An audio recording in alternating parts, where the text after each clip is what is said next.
Hello again. It is Crew Call presented by Flow Racing, the new home of NASCAR roots. You can subscribe at www.flowracing.com. MRN Pit Road reporter Steve Post joined by 25-time winning crew chief and a championship winning crew chief in the Cup Series, Todd Gordon. Hello, Todd. How are you? I'm good. Good. The next test, every week is the test, the Monster Mile. Some tame the monster, and some, I think, the monster tamed them. What did you see on Sunday that caught your, or Monday, I guess it is, that caught your eye? Monday, yeah. Definitely. Talked a little bit last week about whether the place would take rubber and get wide, and we saw it. We saw cars all the way up to the wall, especially on that long green flag run we had after stage 2. I was really impressed by, obviously Denny had speed and had issues. Probably the most impressive to me was Alex Bowman and Kyle Busch. After being caught on pit road and having to take a wave around, drove back to 5th and 7th, and that was a pretty big accomplishment. Both those cars passing cars. Yeah, no doubt about it. It was. I think in assessing where we're at now, looking at this, and all 4 Hendrick cars have won. I think, stating the obvious, they look really, really good. We've talked about the Gibbs cars finding speed, and we're seeing, in my opinion, we're seeing more and more life from the Gibbs cars. It looks like they're having stuff happening, but it looks like those cars are starting to pick up some speed. Yeah, if you look at it, Martin was up in the top 5 most of the day and battling for third there in the last lap. Kyle was leading at one point. Denny dominated the first half of the race. Right. Christopher was good. Christopher came back from a tire. Yes. They had an unscheduled pit stop. Yep. So I think there's some life there. I think those guys are finding what they need to. Obviously, the Hendrick camp is really strong. How about Ross Chastain? He's become every week he's there, and what an accomplishment there. And just that team after the first win, I think weight off their shoulders. They got confidence and momentum. It's special to watch what that team's doing. I think conventional wisdom in the garage area, and I know I'm guilty of it, is you see a team start the season well. Maybe they go to Daytona and have a good run in the 500 and then hit a West Coast race really, really good. And you're like, well, man, they're up in the top 10 in points. And then we kind of see them go to where they normally fall into line. We're not seeing this. Even Daniel Suarez can't catch a break, can't have anything go right. Performance looks really good. Ross Chastain, they are executing and getting everything out of it. This team is not going away. No, I don't think they are. They've Ross has got quite a bit of talent, and there's controversy, and that's great for us, right? Yeah, no doubt. There's things to talk about with Ross and Martin there at the end, and Ross reminds me of a young Joey in a lot of ways. Uh-huh. He's pretty aggressive. He races, I think, reasonably, but he's not a layover. So they've done a great job, and they continue the momentum they build out of 2 wins now, and putting themselves in positions. And you keep putting yourself in positions, you're going to win eventually, and they're going to keep doing it. The other takeaway from the weekend, we had Brian Patty on a couple weeks ago, talked about the struggles and the time commitment and everything that's going on with making this happen. What a strong run for Ricky Stenhouse and that whole 47 team. All day long, running the top 10, and to come out of there second. And the part I really took a lot out of, the pit crew didn't penalize him. Right. And that's something that we'll talk about going forward in the season. No doubt, because pit crews have penalized them. That was the big story. We fly, just behind the scenes here, MRN, we fly back with JTG Daugherty Racing, okay? Other than the effect that we had to wait a little longer because of post-race inspection, which a lot of times we're right straight to the airport and wheels up and going. And recalling that conversation we had with Brian Patty. Brian Patty 2 weeks ago was beat up and beat down, okay? Sure was. That was not a beat-up and beat-down team that got on that plane on Monday afternoon. That was a let's go to Darlington, let's get after it. It is amazing how this sport can chew you up and but the mindset of a racer, and Kyle Petty one time talked about this, I can be 0 for 171 and believe I'm going to the next race and win. And the mindset of a racer, JTG Daugherty Racing, man, they were like, can we open Darlington Tuesday morning? We'll work all night long. And that's what Brian was complaining about. We'll work all night long to go to Darlington. I just love to see that. And they're great folks as well. Just neat stuff. Yeah, definitely. One race can change your outlook on the season. And they put one together, and a great job this weekend. And I thought really good that they executed in all facets. It was correct. Yeah. Every Denny had speed. had the picker didn't execute, Yeah. put him in a hole. So, I took a lot out of what Brian told us a couple weeks ago on that. And if you hadn't watched it, go back and find it because it's enlightening to where the team was. But what a great accomplishment and boost for them, and be interesting to see how that momentum carries forward this weekend into Darlington. Really another team that just kind of keeps stepping up. And we talked to Dave Lenz a couple of weeks ago. That 43 car, boy, I'm telling you, they stick around. They're sniffing the top 10. It seems like every week. About one Talladega there, but I mean on an intermediate track or on a Dover track, and you take Eric Jones to Darlington, and they give him a good car. That's another one of those teams that just seems to be performing really, really well and executing well. And you're right. It's like sometimes you'll Brian Patty. Let's go back to JTG. Brian Patty is the expert at hoodoo. 3 tires and get track position, and a caution comes out and puts himself in spot. There was none of that on Monday. Nope. That was I'm going toe to toe with you. We're going to execute pit stops. We've got a fast race car. We got good everything, and that was good to see the same thing out of the 43. So It's fun. It's fun to watch. It really is. Yeah, there's so many stories to talk about, and I thought by this point of the season that we'd kind of have everything settling back down and the normal players continuing to be there, and we're seeing some new teams rise and continue that momentum that they've built from the beginning of the season. It's fun to watch. Saturday, things got started off with a pole run by Chris Buescher. How about that? Roush Fenway Keselowski Racing. And Chris's first pole in any NASCAR series.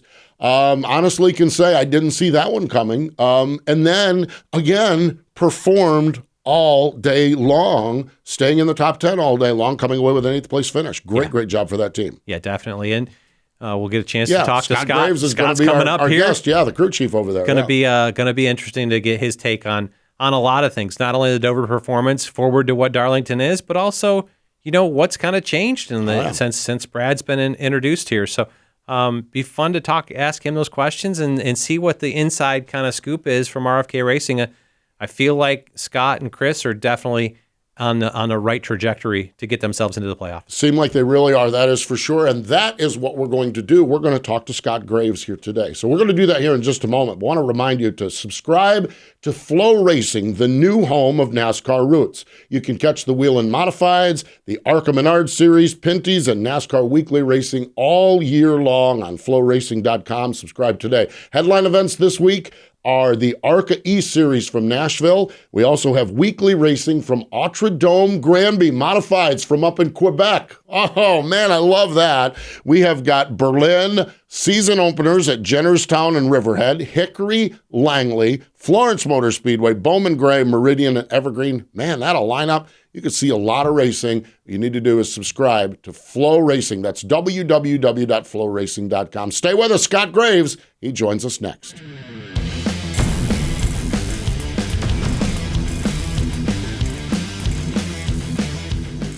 It is Crew Call, presented by Flow Racing, the new home of NASCAR roots. You can subscribe at flowracing.com. And we just talked before the break about the weekend, the performance, the pole position. Chris Buescher and his team, and joining us from Roush Fenway Keselowski Racing, Scott Graves joins us. Hello, Scott. Welcome into Crew Call. Hi, thanks for having me on. Well, it is great to talk with you. Let's just kind of look a little bit at your Dover weekend. You guys sat on the pole position, raced in the top 10 all day. Has to be nice to have one of those weekends where it all kind of comes together and you guys are able to execute right at the peak of the sport. Yeah, definitely, it was good. We haven't had that for a while on our side, so to be able to qualify that well, that gave us a big boost of confidence, and then.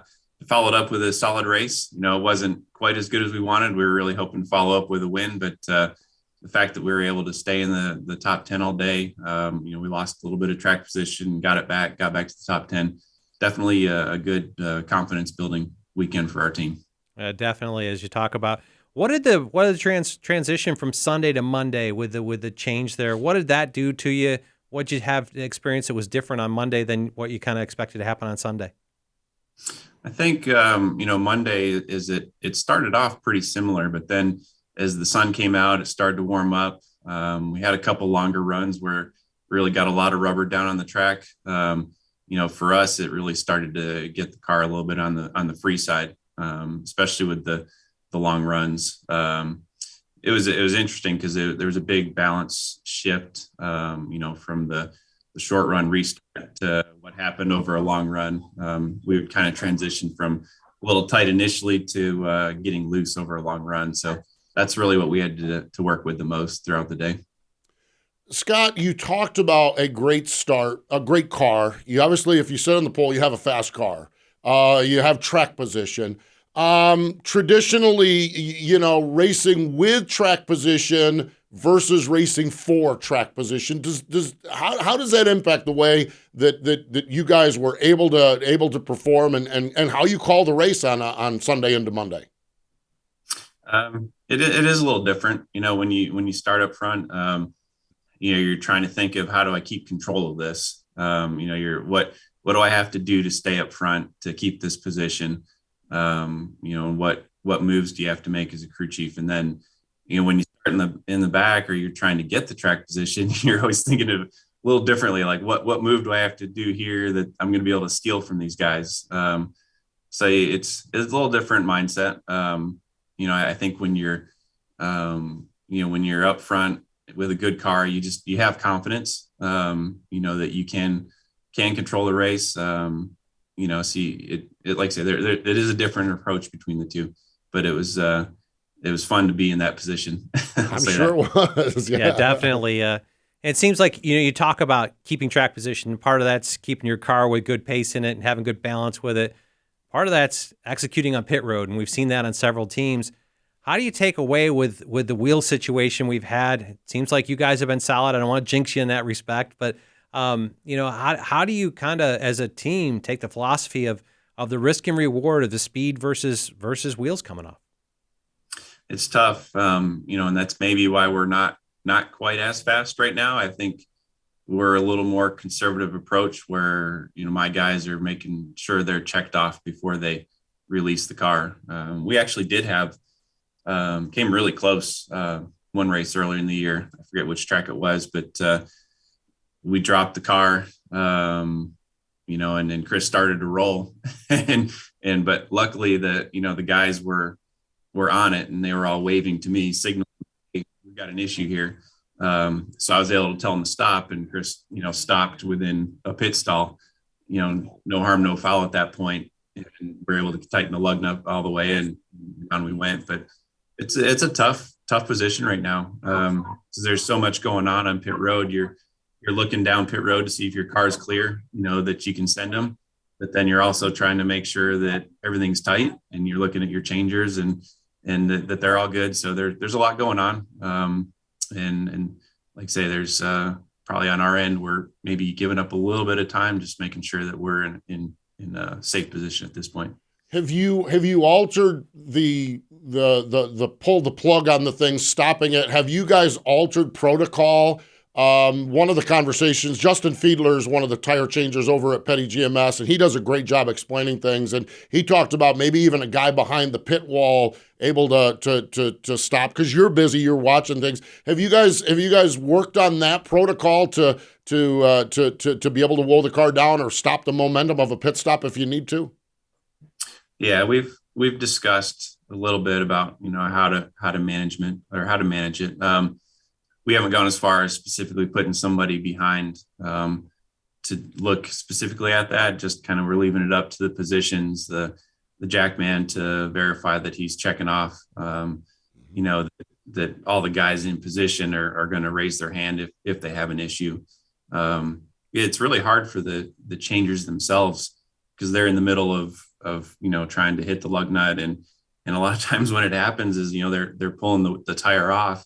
Lug nut will fall off the gun and they don't even know it, and they go back to hit the wheel. So they're kind of in the middle of all their emotions. It really requires everybody to pay attention to make sure that everything's right. Yeah, definitely challenges that this new car has brought to us, not only on the car side, but on the pit crew side. What's been the biggest challenge to you on the car side and in transition to this that's different than what you had last year? Really just learning what it wants, what it takes to go fast. The aero balance is a lot different. What we're looking at for platform control is different.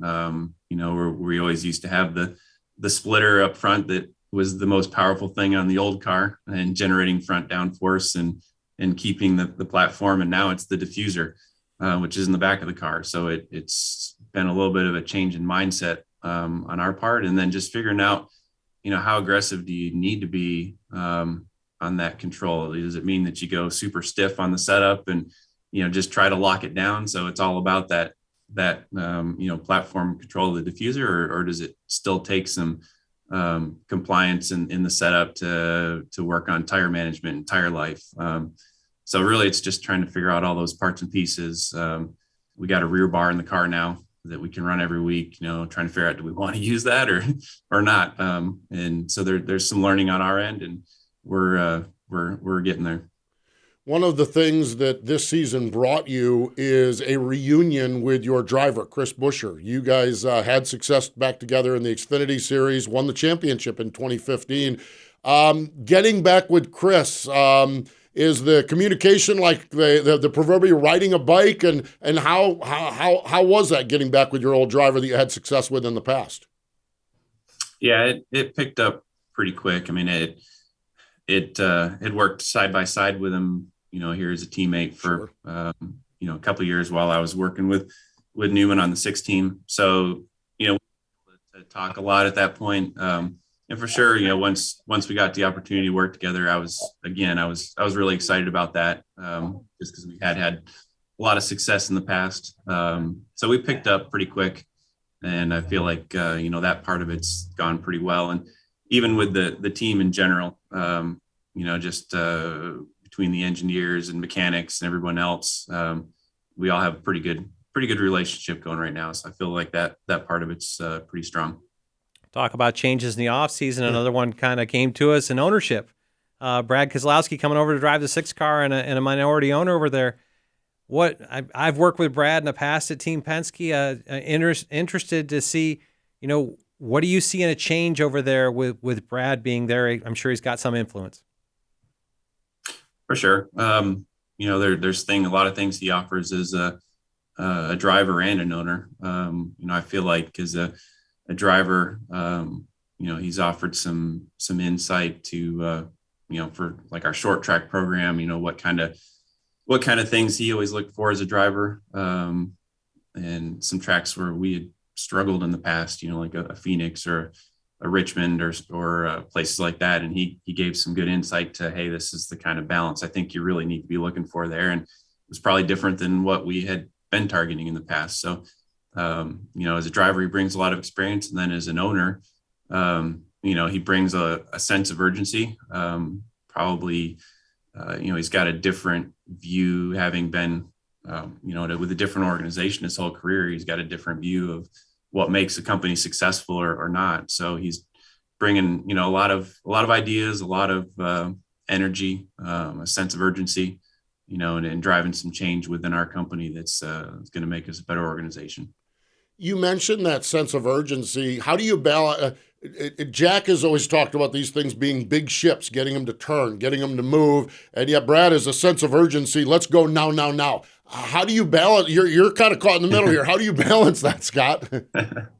Yeah, sometimes you end up with a little chaos in the middle. It's for sure. But, I think when you look at it, it's in the past, there was a big ship. I mean, there was a point when we had 4 or 5 cup teams. We had all kinds of Xfinity teams. We had truck teams, and that was a big ship. But you look at it now, I mean, we're 2 teams. We're small. We need to be nimble. We need to be able to adapt. We're not that big of a company. So it's it's time for a mindset change on that part of it. We should be able to react quickly and improve at a rapid pace. Yeah, and you think about it, you've got all the same parts. It's not like you're redesigning chassis at this point. It's how you bolt them together, right? And the reactions there are kind of assembly pieces, not whole manufacturing pieces. When you look at where you are in the point standing, I mean, 32 points out of the cut line after being taken out in a wreck that was no cause of your own at Talladega. I felt terrible for you guys, but how does that? How do you approach the rest of the season? To kind of obviously the goal of making the playoffs for you. Yeah, so it's we're looking at it. I think in the end, it might be really hard to make the chase just on a point scenario, just the way things are going. You see a lot of winners, a lot of new winners. Prior to Talladega, we were looking at it like, hey, we're still really close. Points are not out of reach, and they're still not out of reach to get into the 16th type range. But really, I think we got to be in a mindset more of contending for wins and trying to get closer to that, obviously. And when you get there, obviously it fixes everything. You get points, and and if you get the win, then it's great. You're guaranteed. But we just need to be more in the mindset of what we did last week at Dover. If we can continue to run in that range, then things are going to take care of themselves, and we'll be there for the postseason. When I look at your results this year, 3 top 10 finishes, including that 8th place finish at Dover. And it was interesting hearing your description of Brad and his short track mindset, because when I look, Richmond, Martinsville, Bristol, 3 straight 15th place finishes. I know that's not the end goal, but those solid days like that, how important are solid days like that you can build on into top 10s like you were able to do at Dover? Yeah, if we can hit 15th as a kind of a low end, of our of consistency, then that's okay, that we'll call that our starting point. That's where we're at. And we honestly felt like coming into the year, you looked at historically, that's probably where we were, like a 12th to 15th place team. So we kind of looked at that as that's probably our starting point for the season. And then we need to move forward from there. So if we can be 15th on a bad day, or, just kind of as our low point, then that'll be okay. And then, like I say, that means our good days are going to be a lot better than that. Yeah, definitely. And you take the momentum from Dover. We've got Darlington coming up this weekend. What's your thoughts and insights for Darlington? Excited about it. It's another track that Chris really likes. I really like it just from its unique characteristics. It's a fun track to go to and watch a race at. All the tire fall off and the things that come along with that. I think it makes for good racing from that standpoint. So we're looking forward to it. It's feel like it's another track where we can excel at and do well at here. And definitely the Lady in Black and the Darlington stripe. With the next gen car and where the bodies have been, I would think that the ability to run up on a wall, there's probably less risk to it, more reward at this point, wouldn't you say? Yeah, on the body side of it, the tough part is the suspension part of it. We've seen the bodies take a lot, but with the suspension, the independent rear suspension, you get up there and it's really easy to bend a toe link and then knock your rear toe out and affect the car from that standpoint. So it's it's going to be interesting because we've seen that the bodies for sure take a lot more, but then in some cases you're surprised by how quickly you can get the toe knocked out with a little bit of contact as well. Yeah. Where it's a constant game pushing to the edge, where you fix one problem and you find another one, and you find that edge. Scott, I actually want to go off track just a little bit with you. I was reading a bio. You graduated from Texas Tech with a Bachelor of Science in Mechanical Engineering, and you worked in manufacturing for a number of different companies. Am I correct? You started racing SCCA. Is that kind of how you got back into the racing bug? Is that accurate? Yeah. So I'd always, it's just something as a kid, I was always interested in racing. And when I got out of college, got my first job, had enough money had a bunch of friends that I'd helped out in SCCA. And then once I got enough money myself to buy a car that I could go to the track with and start doing some things with, then I picked it up on my own from that end and did that for a few years until I actually was able to get a job working with a truck team on the NASCAR side. Yeah. Were you, I hate to be blunt with this, how were you as a driver? Were you any good? I mean, how did you do? It's hard to say. I won a few races. I really enjoy the the road course stuff, even today. I mean, it's I really enjoy going to them. Just that's kind of where my background was from. Won a few races. My all my friends thought I was really good in the rain for whatever reason, but just something I always enjoyed for sure. Fun stuff, that's for sure, Scott. I like to go behind the scenes a little bit and talk a little background. One of the other things I see in your life is of course your wife and kids. Your wife Dana, you have a son and daughter. The kids, I know I've heard you reference some soccer. I've heard you reference some gymnastics. Have you been able to so far successfully navigate your kids away from motorsports, or is there any interest there in the kids getting into this? They've stayed away so far. My son for a long time said he wanted to be a tire changer. Wow. Which he grew out of that phase though. They love to watch the races. My son's a big car fan. But at this point he wants to go into biomedical engineering and not work on the race car side. So I'm fine with that. If he had interest in racing, I would have helped him out and encouraged him with it. But wasn't something that in the end he's really looking to do. So neat. I'm okay with that part as well. Okay as well. That sounds good. Scott, congratulations on a great weekend at Dover. Can't wait to see what you guys have at Darlington this week, and we appreciate you joining us here on Crew Call. All right, thanks for having me on. There we go. That is Scott Graves, crew chief over at Roush Fenway Keselowski Racing, joining us here on Crew Call, presented by Flow Racing. Stay with us. More in just a moment.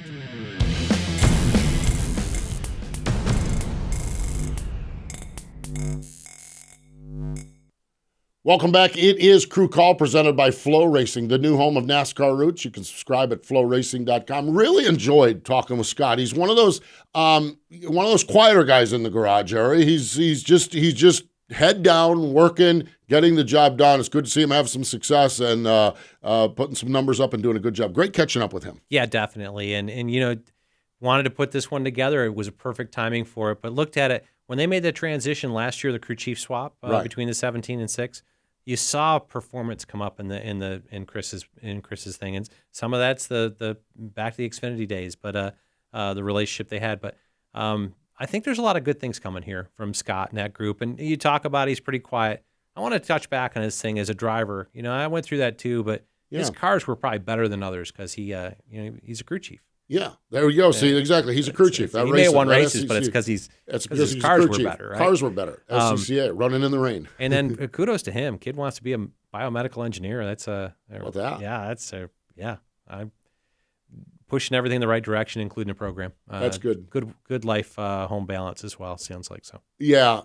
It's a weird thing. I actually most of our crew chiefs don't have social media accounts, or they really guard social media, and so it's a weird balance. So I got to be honest, I snooped his wife's Facebook account and saw the kids, and I never delved too deep into it, but just to see what the kids are into and that sort of thing, because I really, as much as I love the nuts and bolts and love the competition in this sport, I love the people in this sport. Yeah. And I just find it fascinating. He's a former racer, and just to see, and I spent a lot of time with a lot of these people and kids out at Millbridge Speedway with Summer Shootout with the Legends car, and Scott's not one of those that I've seen out there, which now it all makes sense. Yeah, totally understand it. Both of my kids didn't pursue it at all. They're in their own passions, and that's we just got to find time to support them doing that. So as are mine as well, as are mine. So fun stuff. Great to catch up with Scott Graves. All right, crew chief, we're headed to Darlington. What types of things are on your checklist as we roll in to the Lady in Black? Yeah. What happens? How the grooves end up?